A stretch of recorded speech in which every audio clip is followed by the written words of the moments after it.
Hey, Tony Gass is here. Now, I want to address this, and it's always hard to title it because you don't know what people are searching. And the way that y'all ask me is not really in title form, so I have to try to figure out a title for it. And one of the things I did a video, just a little brief upload about the young lady who she's a Caucasian lady, and she's on TikTok, and she did a video, who TF, and I know what TF stand for, but I'm not saying that. I'm saying TF. So somebody was like, "Oh, Tony, don't curse." TF isn't cursing. Spelling the word out like you did in the comments, that's cursing. So understand that. So to me, who TF is who the freak did I almost marry? And then she put an NFL edition. So if you search that on TikTok, you will see it. And she has been in therapy. And it kind of goes to show like a therapist can't do it for you. And so she going to therapy every week, and she stayed in the relationship for years.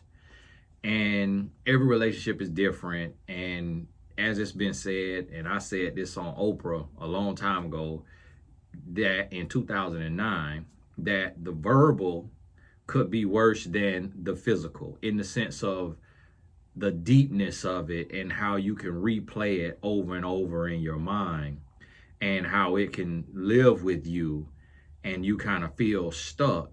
And the physical, the difference with the physical is it could be so jarring that it kind of forces you to leave, because you can see that death is imminent. Whereas the verbal is more so a slow burn. And that's why it's so dangerous. But what you have to realize is when you look around, you have to step outside of yourself, and you even got to step outside of relationships. And what you'll understand is the language and the way that you are made to feel in a relationship, what has been labeled as a narcissistic, abusive relationship, the language that you hear in that is sometimes the same type of language you heard from a school teacher, or from your mother, or your father, or your best friend, or your coworker. But a lot of times we don't realize it outside of a relationship. And what you have to understand is there's a lot of different variations of this when it comes to this narcissistic abuse. And y'all know I don't like talking about that because I respect the therapist and the work that they've put in. And I don't think that it is right that people who are not therapists, who have not put in the work and studied clinically, should be doing deep dives of narcissistic abuse, because it is a clinical diagnosis. And there's a lot of people who are making money off of the term by teaching on it and talking on it. And what they are doing is actually, in their own way, playing on the trauma and the pain of those who have been abused. And they're making complete whole channels about it.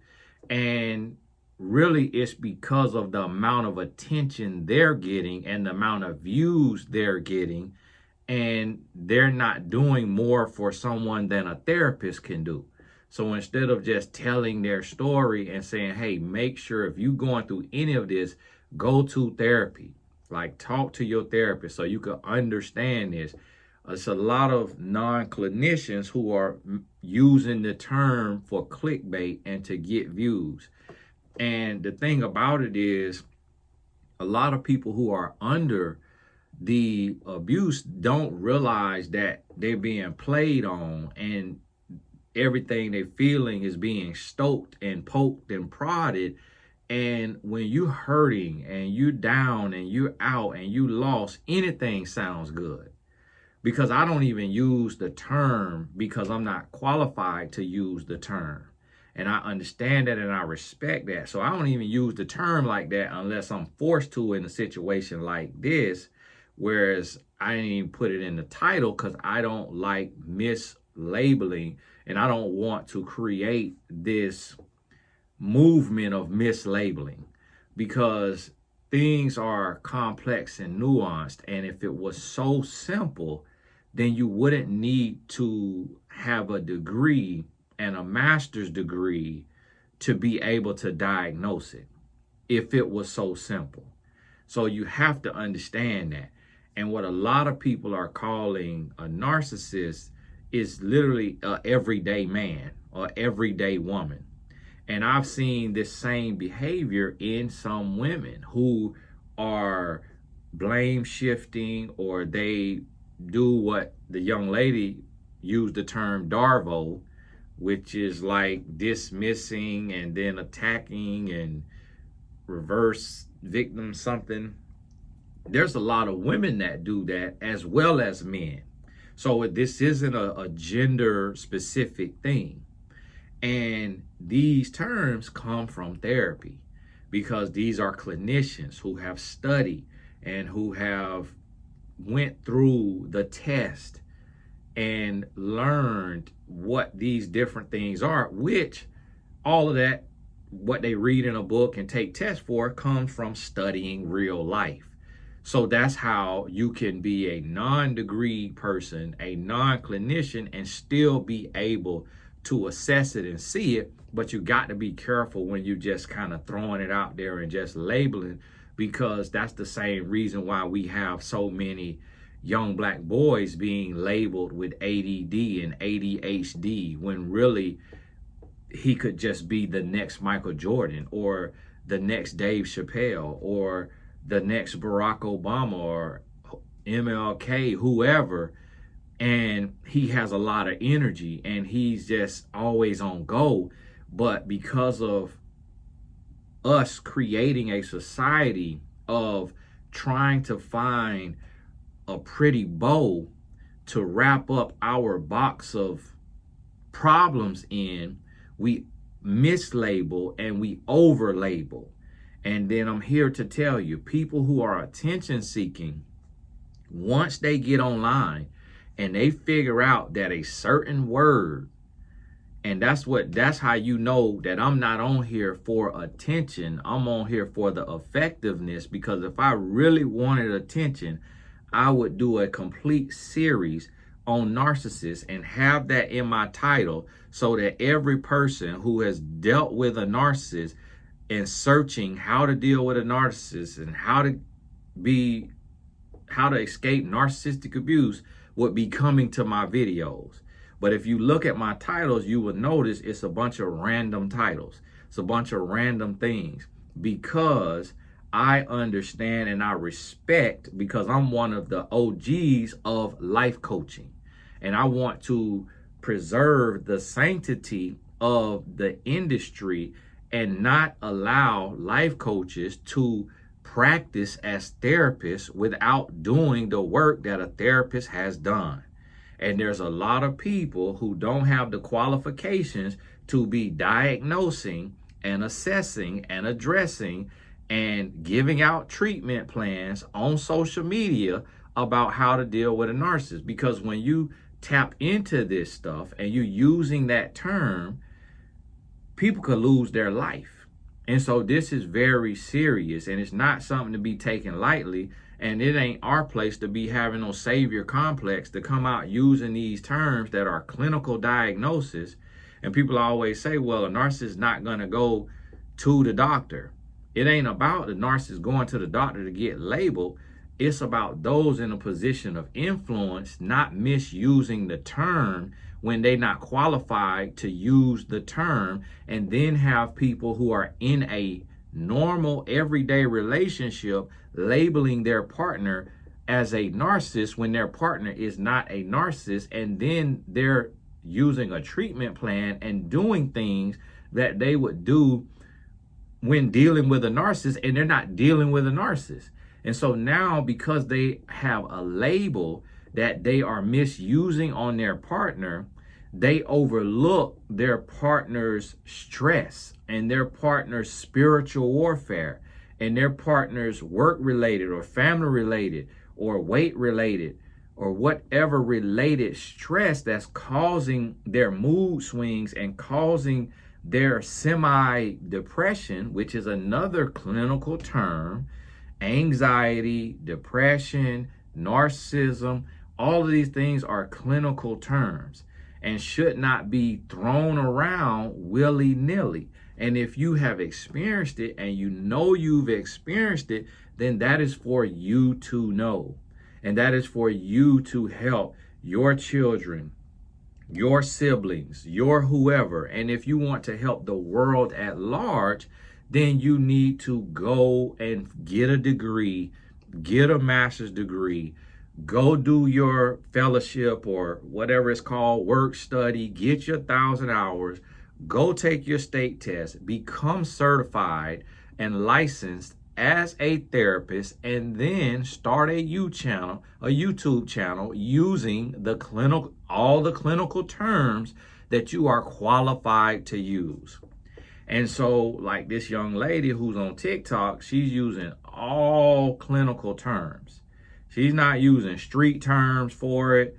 She's using clinical terms that she got from her therapist.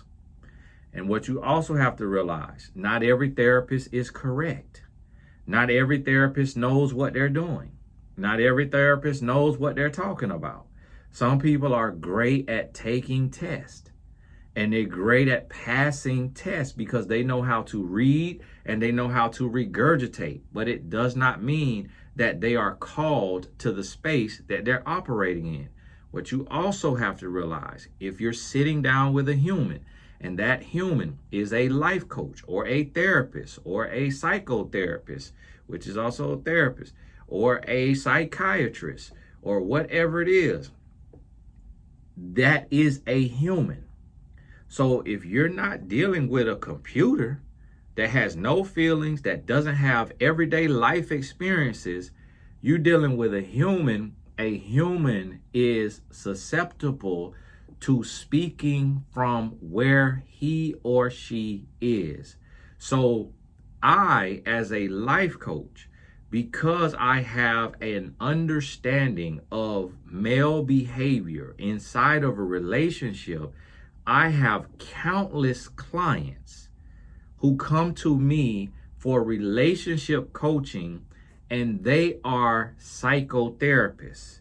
They are psychiatrists, and they are therapists and counselors who have either master's degrees or doctorate degrees, and they hire me because they realize that just because you went to school and you passed the test and you got licensed doesn't mean you fully understand male behavior in a relationship if you are a woman.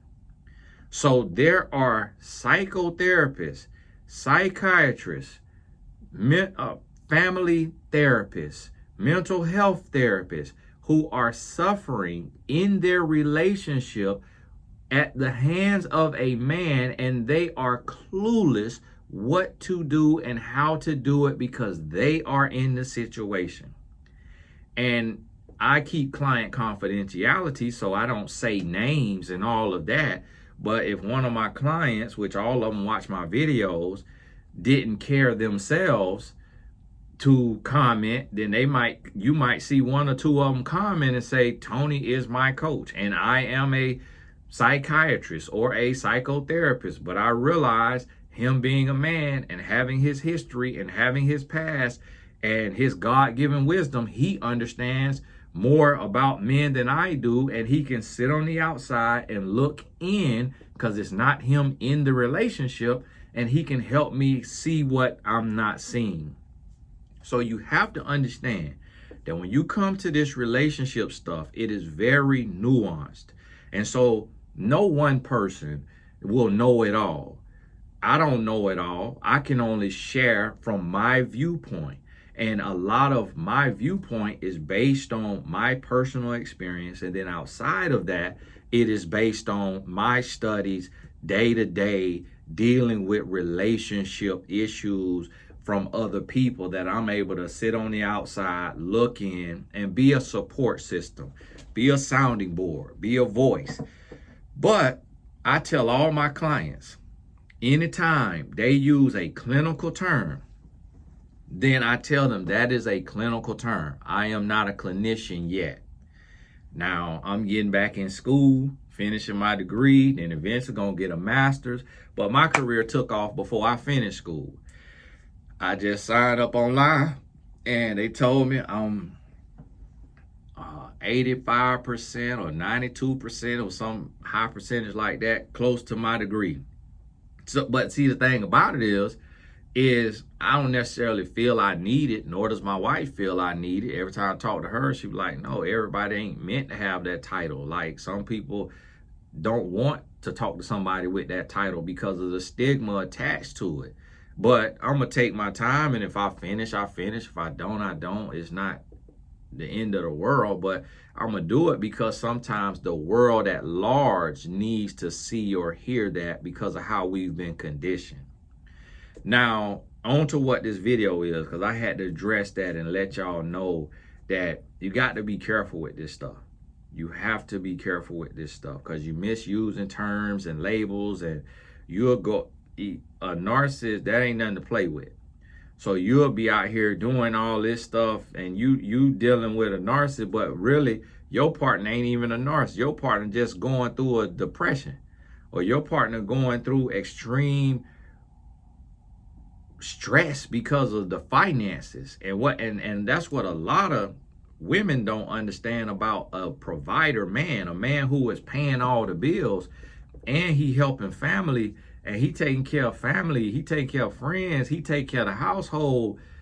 That's gonna put him in a state to where some of the signs he's showing could be checked off on a list of a narcissist, and that's just poor stress management, because he's a man and he don't want to go ask for help. He don't want to go to therapy. So he's being sharp and he's acting this way. So now if you have a dictionary of labels, it's kind of like what they call, what is it, a hypochondriac, or what's the word where people, they get online and they Google their symptoms, and then their symptoms come up, and they all of a sudden, they think they got cancer. They think they got this. They think they got that. And really, they got a run-of-the-mill headache.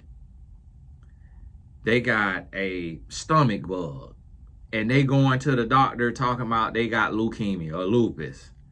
And that's the same thing. So if you are armed with all of these labels, and you have not gone to school and read about this, studied it, been tested on it, to make sure you understand what you're talking about, seeing other things that are similar but not that, and be able to differentiate between these different terms, you'll be armed with all these terms. And I remember I did a TV show, and the term gaslighting come up.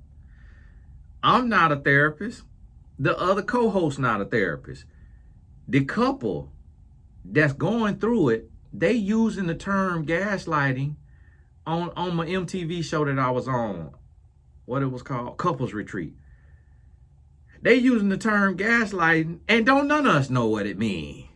Like, we get up, like, yes, we all have a general understanding of it, but we don't have the clinical understanding of it. We don't have, because the co-host ain't no therapist, I ain't no therapist, and the two people in the couple weren't no therapist. So we sitting there using gaslighting, which when you think about it and what it is, it's like gaslighting. It's almost like putting lighter fluid on something, then throwing a match on it.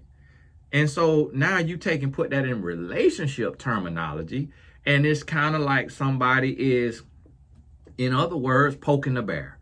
Somebody trying to trigger you. Somebody trying to get you to get in your feelings and make you upset, and then they whoosh, throw the match on you and they take on off. And it's 10 different ways to explain it. And then it may show up in 10 different ways in a relationship, because it's not a one size fits all.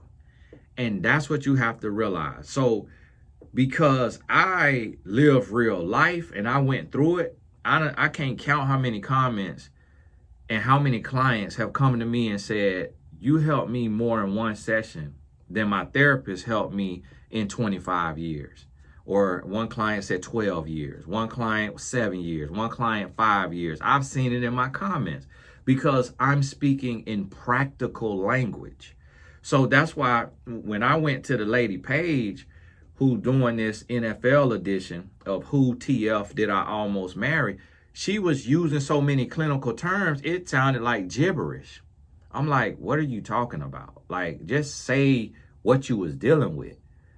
Okay, he was lying to you and he was cheating on you and he was withholding affection from you.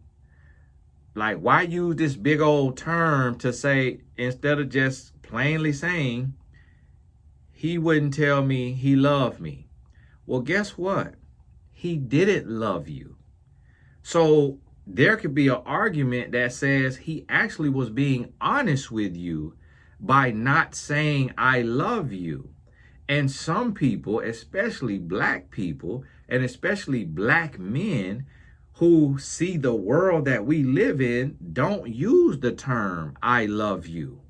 There are some people of all races who have grown up and their mother or father never said, I love you. And they didn't say it because they didn't understand the word. They have feelings, but they don't understand the word. So someone not saying I love you doesn't automatically mean that they are narcissistically abusing you, because they may not actually love you. And the way that this gentleman treated her, it confirms to me that he did not love her in the least. He saw her as a typical, traditional boo-boo the fool. And he put her in the role that most black men put white women in, the role of a do-girl. And he treated her the way that a black man who doesn't value a white woman treats her, like a slave, like a do-girl. Where I am from, that was something we did intentionally. Many black men would take out our anger and our frustration of being discriminated against and looked down upon, and we would get revenge for our ancestors. And we would get white women and we would dog them out to no end. We would get all of their money. We would do everything to them disrespectfully, sexually. It would all be the worst, the grossest, the nastiest things that we would never do to a black woman. We would do it to a white woman. And really what that came from was self-hate. It came from anger, resentment, frustration, and that was retaliation. So what this lady is labeling as all of this different types of narcissists really also could be boiled down to a black man who hates himself and hates white people and white women. But he hates them so much, he wants to be like them and be around them. Because I went to sleep listening to the thing last night and it woke me up and out my sleep because he was arguing with her and he was loud. And if I did not know he was black, I would have thought I was listening to a white man. And that's what I told y'all in the Kamala Harris video about, does it mean anything that she got a white husband? And I was talking about how some people, they grew up in an area or in a way that they were around another race so much that they don't even relate to their own race. It's kind of like if you're watching the Olympics right now. The lady who won the 200 meters, I think her name Gabby Thomas, she has a white boyfriend. And when you listen to her talk, she speaks very, very proper. Well, if you're from the inner city with poor education, you don't have access to a lot of books and you don't learn how to speak all the way proper. So you regurgitate words, repeat words the way you thought you heard them, and that's what creates a certain twang. So people come up with the term, you talk white. But the boy who set the record on the pole vault, when he was talking, my wife said he has a twang to his voice. And it was like he's from Louisiana. So Gabby actually, who is a black woman, actually speaks more proper than the white guy who is from Louisiana. And Gabby has a white boyfriend. Why? Because she went to Harvard. There isn't a plethora of black men at Harvard.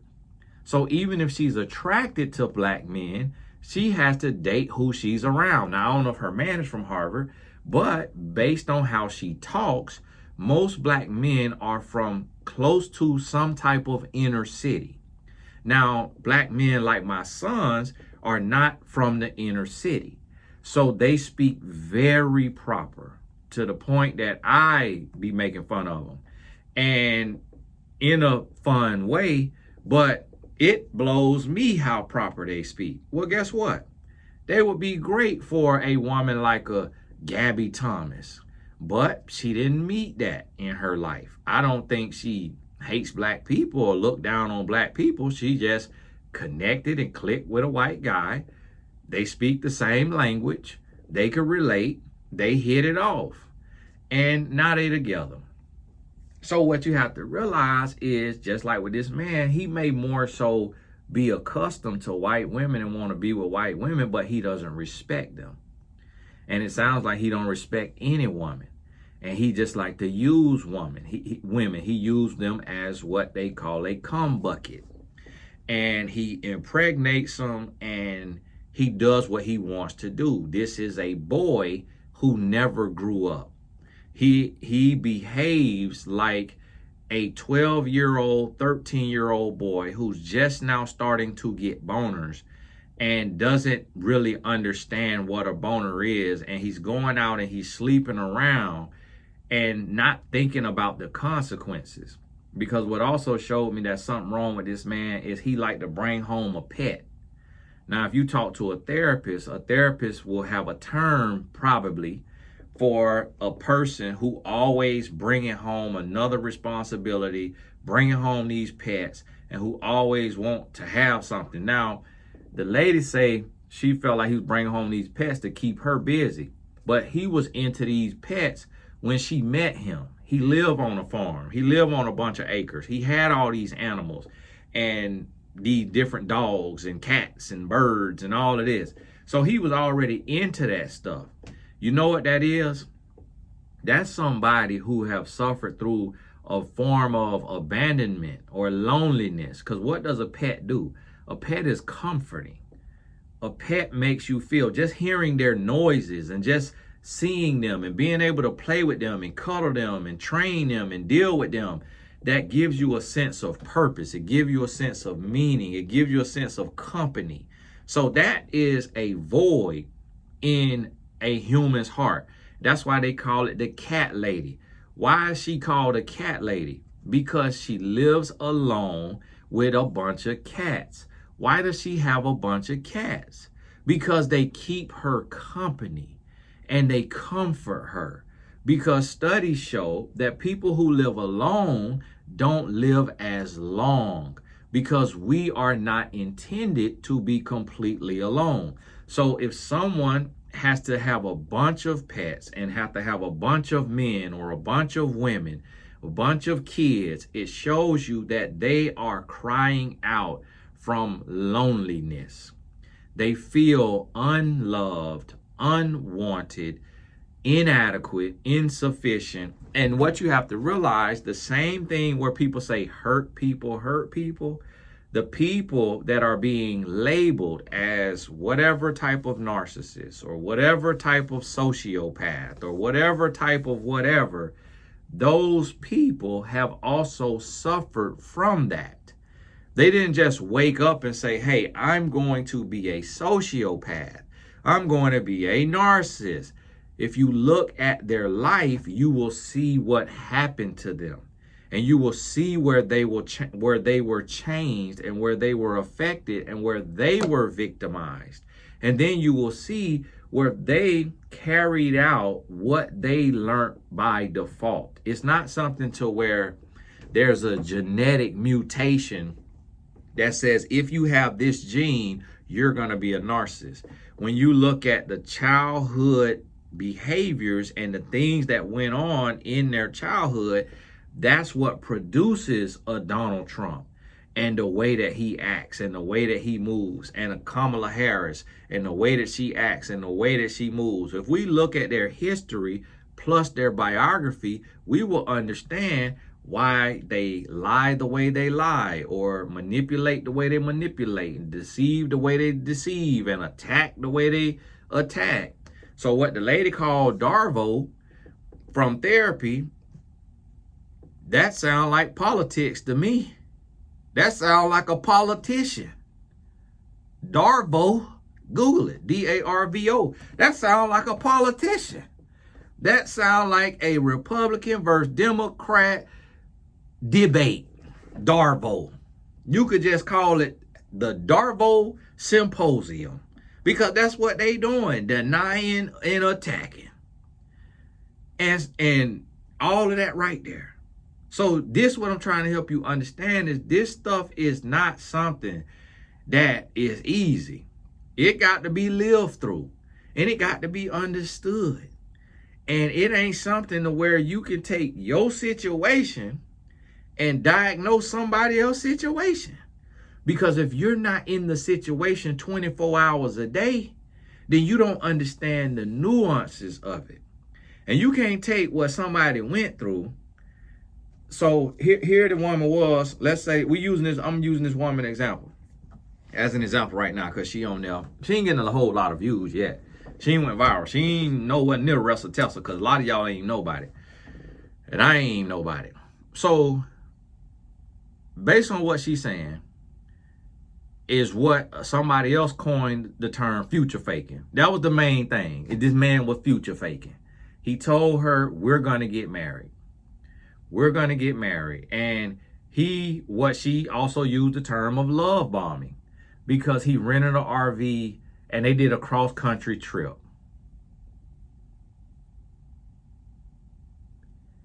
That ain't love bombing. I talked to one of my clients the other day who is on the phone with a new person, and they talking way too many hours every day. That could be a form of love bombing. Somebody going on a trip with you and your daughter, that ain't, y'all, love bombing. That's stress. You ain't on a private jet. Love bombing is what the Tinder swindler was doing. You is in a RV with constipation and a stomach ache, driving across country. What that sounds like to me is a broke man who took the long route versus buying first class tickets on Delta. I'm finna get on Delta if I want a love bomb. I'm not finna torture myself in no RV going cross country. He bombed himself there. But you see what I mean, how a term could be misconstrued. So now you could have a romantic that you meet, male or female. Don't just put this on this just all men. Because there are women who meet a man, and for his birthday, she get him all of the things he loves. And she decorate a room, and she fill it with rose petals and candles, and she got cash in there. She got all his favorite things, whether it's fishing poles or Gucci shoes or whatever it may be, and they've been together for 2 months, 4 months. Is that love bombing? Or is she a romantic? Is she showing the love she wants to receive? Do you understand now the nuances of these terminology and how we use them and how they could very easily be misconstrued? And here's the thing. What we all suffered with in school is comprehension. So just because you hear something don't mean you comprehending it the right way. So you could hear something and you could hear the term love bombing, and she say love bombing because he got a RV and took them on a cross-country trip. So now the woman who is with a man who has been overlooked in his life, he's been mistreated. I'm thinking about possibly even men I know who are completely innocent, loving men. They would do that. Rent an RV and ride through the mountain, Arizona, so you could see that beauty, Colorado, whatever, and get to this city, do camping, and they just romantic. But now there will be a group of people who don't understand the terminology, and they take and misuse the terminology, and they say, oh no, he rented out this vehicle and planned a date, and it had chocolate covered strawberries and all of this. Oh my goodness, could this be love bombing? Oh my goodness. And I seen a lady on a podcast telling women like, hey, y'all coming and y'all bragging about what y'all man doing for you for your birthday. That ain't cute. That's love bombing. Like, well, darn. Nah, man, can't he even do nothing nice? He can't even do nothing. Now we can't even do nothing nice. So when I took and decorated the whole house and I paid this company $3,000 to put rose petals and balloons and all of that right there throughout my house for Valentine's, now I'm love bombing my wife. Now I'm love bombing. And so that's what I'm trying to tell you. You have to understand this terminology, and you got to realize that some could be two things at once, meaning you could have a symptom that a cancer patient has, that somebody with cancer has, but you not have cancer. My homeboy who died from cancer, a rare form of cancer, told me he was having back pain, and he went to the doctor and got diagnosed with this cancer. I have back pain every day, but guess what? I don't have that cancer. So what I'm saying is, you could be going through something in your relationship that a narcissist is doing, but that don't mean your partner is a narcissist. And that's what you have to understand, is it ain't a one size fits all. And so you got to be careful with this terminology and the things that you use in your relationship and how you diagnose in your relationship, because you could have just been dealing with a non-committal, trauma-ridden individual who was acting out from their trauma. But that does not mean that they are narcissists. It does not mean that they automatically a sociopath. And that's what you have to understand. And so what I've been trying to tell y'all for so long is what a lot of people are calling a narcissist is every human I'd have never met. It's like the signs and stuff that is being described and what people talking about. If you look around, you're going to see that in yourself. You're going to see that in your mama, in your daddy, in your brother, in your sister, in your coworker, in all of that. Because there are going to be traits inside of a narcissist that is in every single human being. But the way some people mind work, they only need to see one or two things, and then it's all of a sudden this. It's definitely this. And that's just because The human mind wants closure. Why do people ask about this question all the time? How do I get closure? How do I get closure? I need closure. The human mind wants closure. So you got to realize and understand. Now, this video was going to be something else. But I had to go and talk about this because this means a lot to me, because I see so many people that's mislabeling, and there's so many people that you don't even realize that you are victimizing yourself and that you want to be a victim, to be able to explain. Like I see some people who are literally like an emotional terrorist, but if you listen to them talk, they are the victim. And it is mind-boggling how some people can literally verbally lash everyone in their life, and everyone in their life cuts them off. But if you talk to that person, they are the victim. And nobody likes them. Everybody hates them. Nobody loves them. They have nobody. They have no support. No one is there for them, is what they say. And you can stand on the outside and look in and see how every person that they have ran off has tried to love them and to help them and to serve them and to forgive them and just really be there for them. And whenever they are angry, whenever things don't go their way, whenever they are upset, they lash out and they take it out on everybody else. And then when they have slayed everybody with their words and all of this, then they rest in victimhood. And this is the thing. So what I want you to understand is, if you are dealing with somebody that you feel is a narcissist or a sociopath or a gaslighter or a love bomber or any other term you come up with that you have heard, that you labeling this person, I want you to understand, if you under the sound of my voice, no one is coming to save you.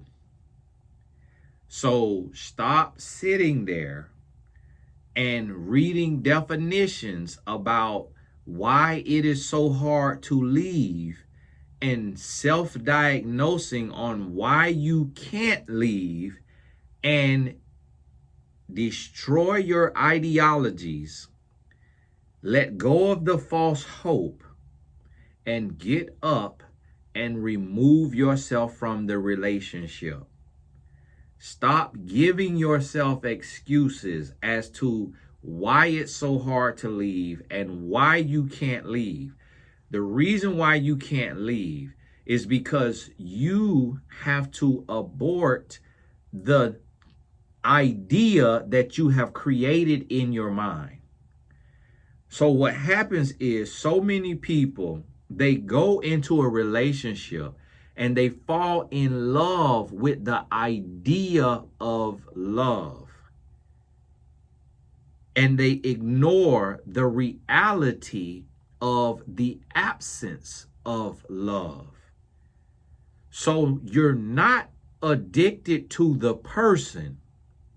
You are sold on your dream.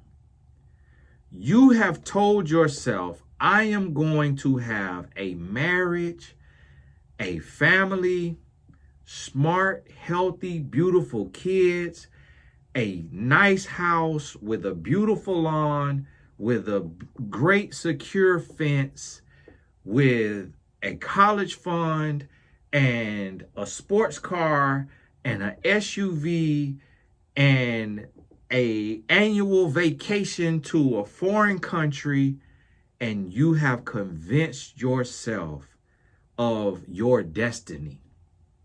And when the person you are with starts to show you that they are not a part of your dream, that they are not the character that you have written in your script, you refuse to believe it. and you give them more power than they deserve. Because all they are doing to you is lying to you and leading you on and making you feel less than. But the hook isn't what they are doing. The hook is what you are believing about yourself and your hopes and your dreams. You have to crucify that. You have to abort that. You have to slay that. And you have to see the reality of what they are showing you. And you have to stop saying, oh, maybe they will change. It's not that they can't change. It's that they don't want to change. And they definitely do not want to change for you. So what a lot of victims are dealing with is their own personal stubbornness. And the key to freedom is accountability. We are adults. We are not being held hostage. We are not helpless. I seen the lady on the thing, and somebody said, I love your top. What top is it? Because I'm reading the comments too. She said Lululemon. That's a $50 to $100 top. You're not hurting. Now she's doing good. But the thing about it is, you have to remember that everyone wants to be a savior. This is what I want you to understand. You're not alone. Don't allow yourself to believe you're alone. Don't allow yourself to believe you're alienated. Because not only are there shelters, not only are there nonprofit organizations, but any one of your friends will let you come live with them to escape narcissistic abuse. Any one of your family members, a stranger, your child's school teacher will let y'all move in with her to escape narcissistic abuse. No one is going to turn you down. But what you have to crucify is the dream and the vision and the fantasy that you have created for your life. You're not holding on to the person because you actually see who they are and you realize who they are. You are holding on to what you wanted to force happen, what you wanted to make happen. So that is stubbornness that you have to be set free of, and you have to crucify the dream. So the fantasy, and this is what, I'm gonna use another analogy, is in filmmaking, when you create a film concept, you have a treatment, and you go to the screenwriter and the director, they will tell you, don't be afraid, and it's a harsh term they use. They said, don't be afraid to abort the baby. They say you have to be willing to your baby. And what they're saying is, I know this is your baby. I know this is your project and that you call your baby, but we fixing to slice it and dice it. And just listen to that. That hurt. That hurt. To have something, this vision you have created, this life that you have created, this idea that you have created, to crucify the dream, to crucify the house on a hill with a white picket fence. You mean I can't have that? You mean I can't have that right now? That's what I mean. And you have to be willing to let it go. You have to be willing to say, you know what? This is not going to happen right now with this person. And I can't keep fighting for their approval. I can't keep fighting for their approval, because once you give, and this is what I want you to understand, is that we can make any human being, almost any human being, we can make them become a narcissist. Like, we can turn them into our very own pet narcissist. Here's what I mean by that. If a human is operating from their lack, from their trauma, and they don't know how to express love, and you express to them, hey, I feel like less than a person because you don't tell me you love me. You just gave that human a weapon to use against you, because you just told this person that you will do anything to receive his or her validation. You just put your self-worth and your identity in this person.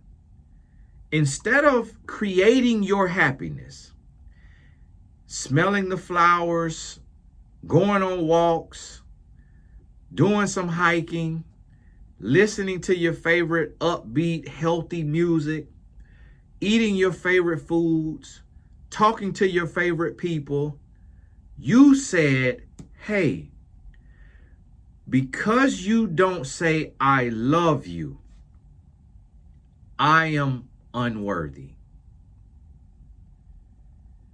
And then you began to serve. You cooking, you cleaning, you praising, you sexing, you mexing, you flexing, you dexing, you doing everything in the dictionary, fighting for a I love you. And when you give a broken human that type of power in your life, that is a lack of knowledge, a lack of accountability, and that is on you. So the key to freedom is accountability. The key to freedom is knowledge. So it does you no good to go to therapy and to learn the term covert narcissist, and then to go into your relationship and continue reinforcing your covert narcissist and holding on to it for your own selfish reasons, saying, I want a house. I want a Facebook status. I want a stepdad for my child. I want these acres of land. I want this big house. I want this former NFL player or NBA player, this 6'4" man, this 6-figure man, this 7-figure man, this absolutely gorgeous, handsome, amazing hunk of a man. I want this. See, you focused on your fantasy. You focus on your dream. And this could be inverted, because it could be a man who wants this big booty woman with a smile, and this woman is raking him over the coals. Nothing he do is good enough.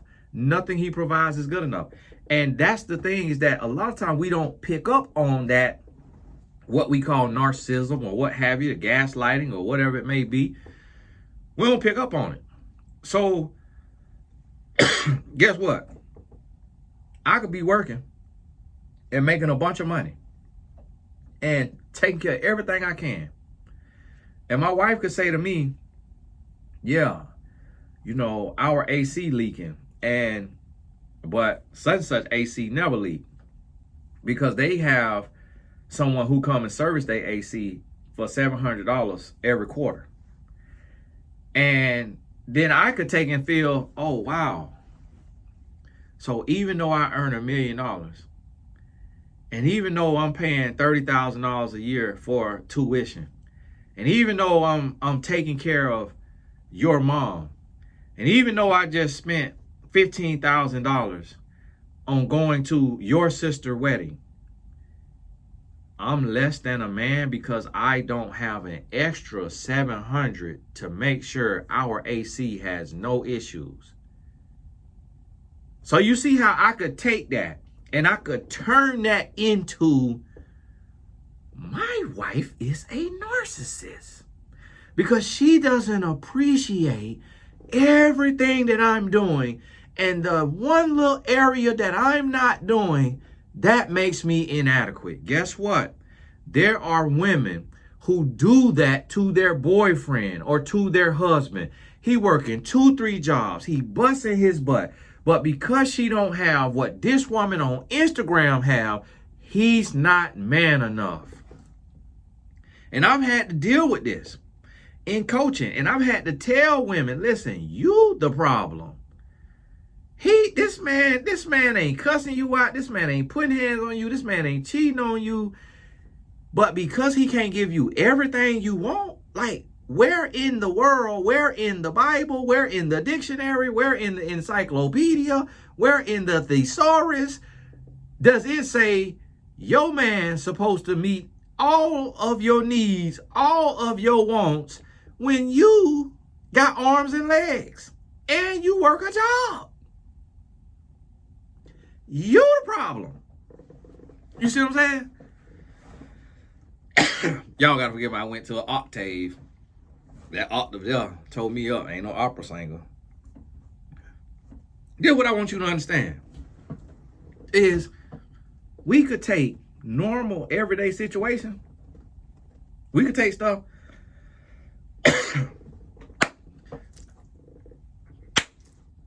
Narcissist, gaslighter, love bomber, Darvo, sociopath.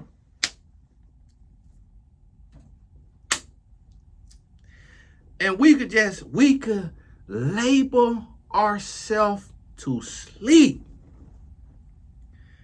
We just going through.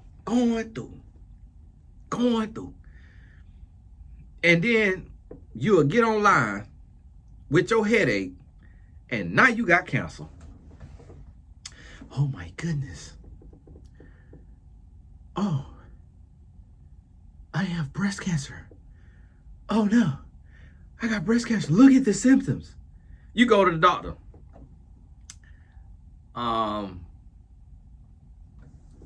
Your cycle is starting. You don't have breast cancer. But here's the $1,400 bill. Thank you. See you later. That's what we're doing in our relationships. But I'm going to tell you the power that's going to set you free. I'm going to tell you what's going to set you free. And this the thing that this the thing that you might not learn in therapy. Some therapists going to tell you now. I'm going to tell you what's going to set you free. This right here.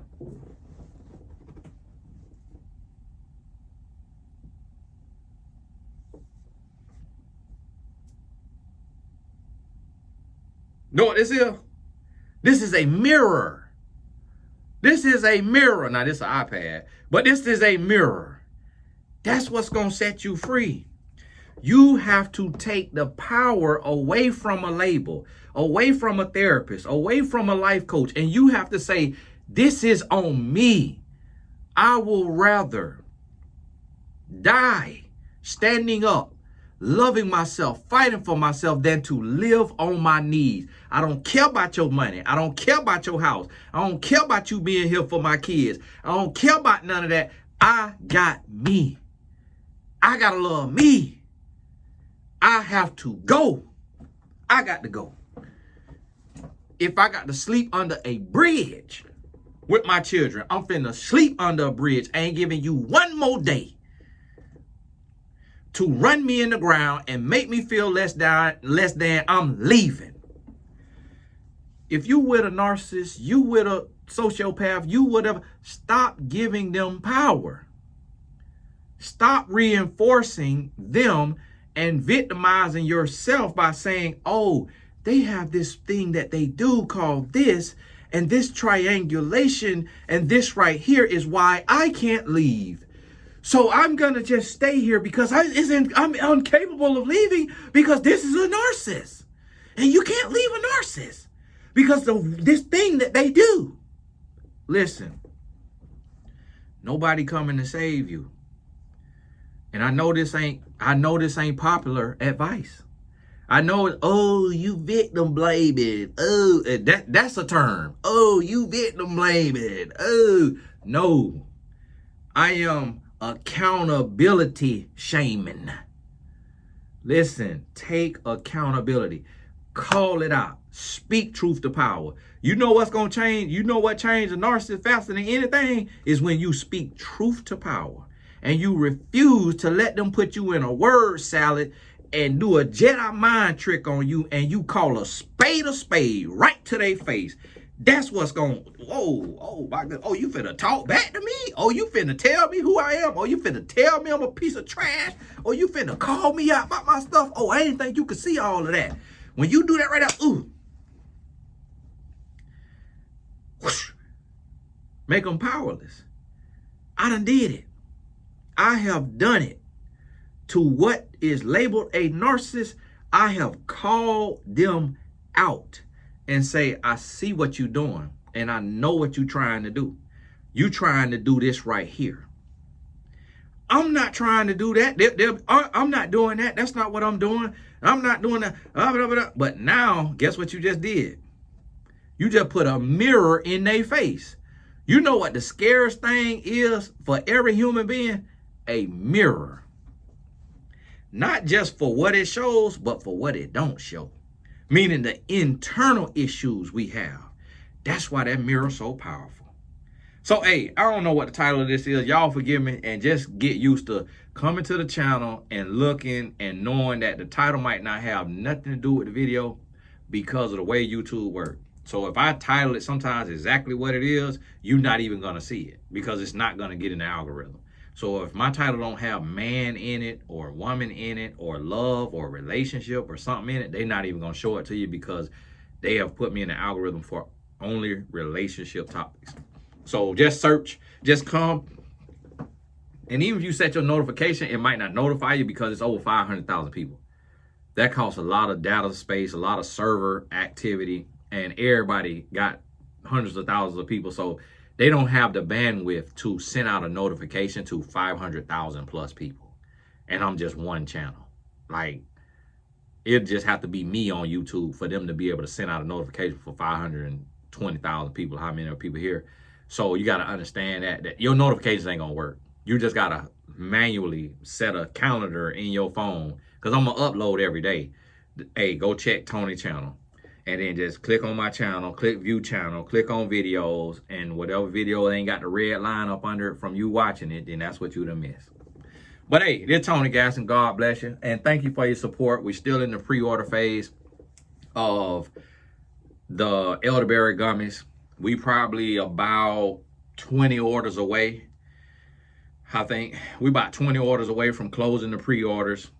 And the gummies on the way. They almost here. They getting ready to get put on the truck. So they coming to me from another state. And then, boom, I'm getting them out to you. I'm getting them out to you. They're going to be delicious and flavorful, but healthy. Got a lot of good vitamin C in there and zinc. So these elderberries, vitamin C and zinc. And so that's going to get you right. Then we're going to add some other vitamins here soon, some different ones.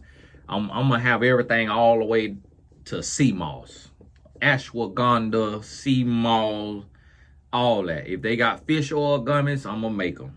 If we can make a fish oil gummy, I'm gonna make it. For people who don't like to swallow pills, that's why I'm doing a gummy. You could just chew it and then wash it down with some water, even if you don't like the chewing a gummy. But hey, this is Tony Gaskins. God bless you. We'll talk soon.